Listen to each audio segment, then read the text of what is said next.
et aujourd'hui un continent de 1,4 milliard d'habitants, qui représente 28% des États membres de l'ONU. Et bientôt, le quart de l'humanité n'a toujours pas de siège permanent au Conseil de sécurité. Ce n'est pas une anomalie, c'est une aberration.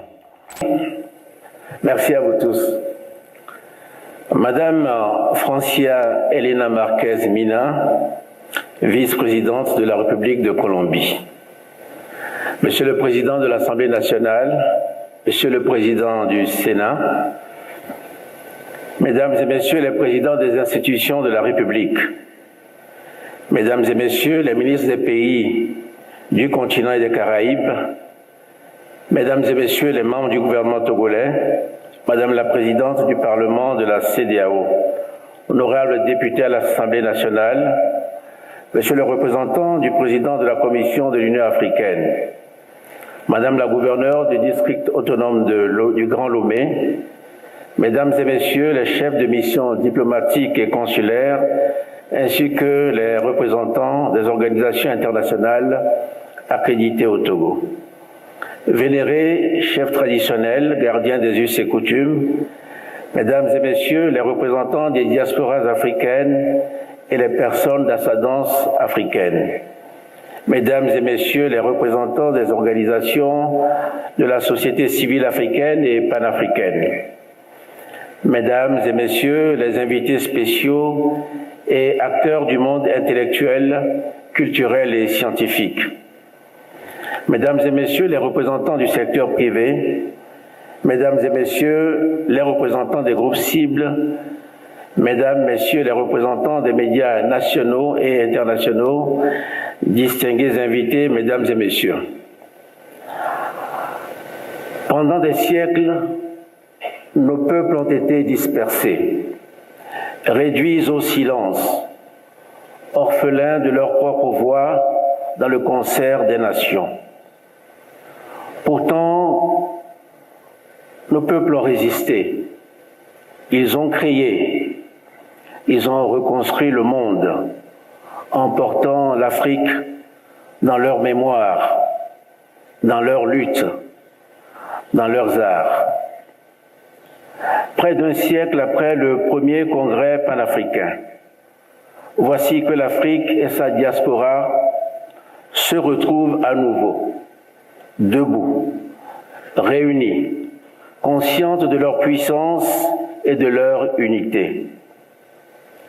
Ce 9e congrès arrive à un moment où l'Afrique n'est plus périphérique, elle n'est plus silencieuse, elle est jeune, elle est forte, elle est ouverte au monde et déterminée à ne plus être modélée par d'autres.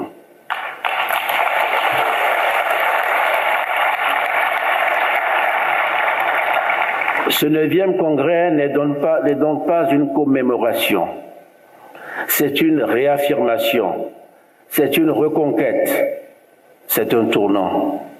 Car jamais depuis les indépendances, notre destin collectif n'a été autant entre nos mains.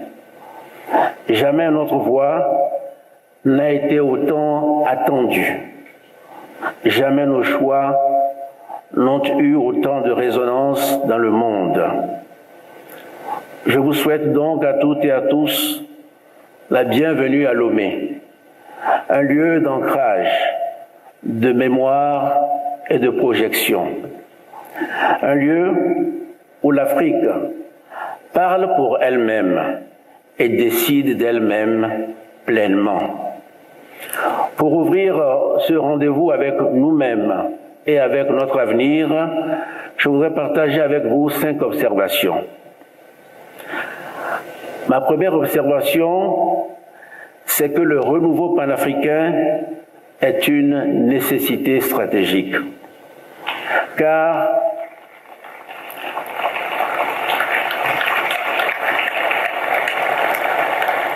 le monde change, l'ordre international se recompose, de nouveaux pôles émergent. Dans ce moment de transformation, une réalité s'impose. Aucune nation africaine ne peut affronter seule l'ampleur des défis contemporains, ni l'injustice climatique, ni les crises sanitaires, ni les fractures technologiques, ni la compétition économique mondiale.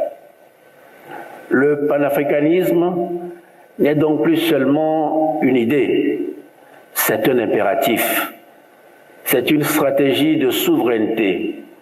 Il s'agit de décider pour nous-mêmes, sur la base d'une vision collective, réaliste et ambitieuse.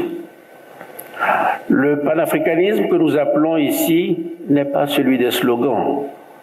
C'est un panafricanisme pragmatique et exigeant. Un panafricanisme qui unit nos peuples, nos cultures, nos marchés, nos savoirs. Un panafricanisme capable d'agir dans un monde qui, lui, ne nous attendra pas. Ce congrès doit réaffirmer une conviction simple. L'Afrique ne peut plus se contenter d'être spectatrice. Divisée, elle sera vulnérable. Unie, elle sera forte.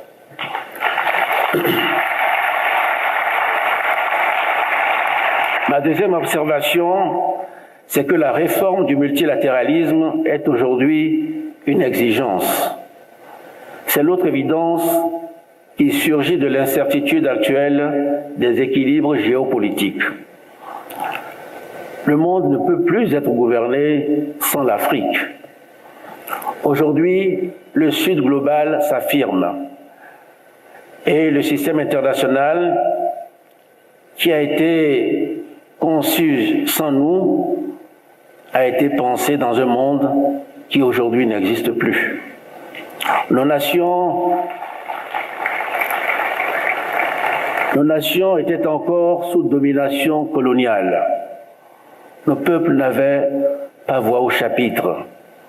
Et aujourd'hui, un continent de 1,4 milliard d'habitants, qui représente 28% des États membres de l'ONU, et bientôt le quart de l'humanité, n'a toujours pas de siège permanent au Conseil de sécurité.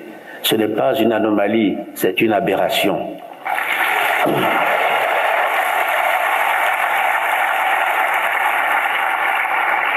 Notre continent ne peut rester absent des lieux où